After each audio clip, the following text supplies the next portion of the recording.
Question number 2, what happens at the first meeting with an attorney? Do clients need to bring certain documents or just tell their story? Can you tell immediately if they have a solid case? Yeah, if I could, first thing, I always tell the client, bring everything you have. The reason is I'll make the determination if it's important or not. And we're generally going to make a copy of it or scan it in, and you're going to leave with all those documents when you leave that day anyway. So, but I need to see everything you have. Something you think might not be important actually could be very important.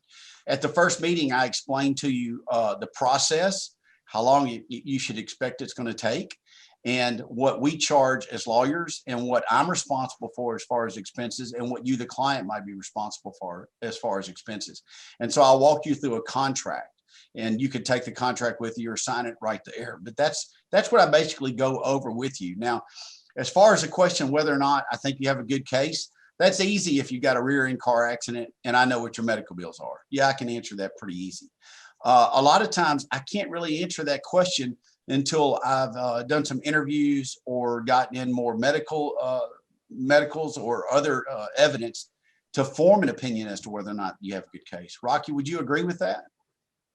Yeah, I mean, sometimes it is too early and you may not know everything early on. One other thing that I like to do at that first meeting is address the expectations that the client's going to have, because if you don't do that on the front end, you're going to wind up with an unhappy client later on. And so what I mean by that is, you know, I'm going to let you know of all the important things that happen in the case. I'm not going to call you every day. You're certainly welcome to call me or my staff, you know, when you want to call. We're here for you, but we're not going to be able to talk to you every single day. You know, we do have other things that we're working on.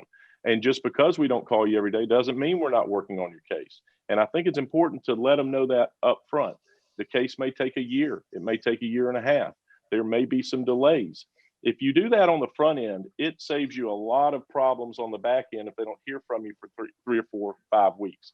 And so that's really about the only thing I'd add is I like to talk about those expectations up front. That's right. Good advice there.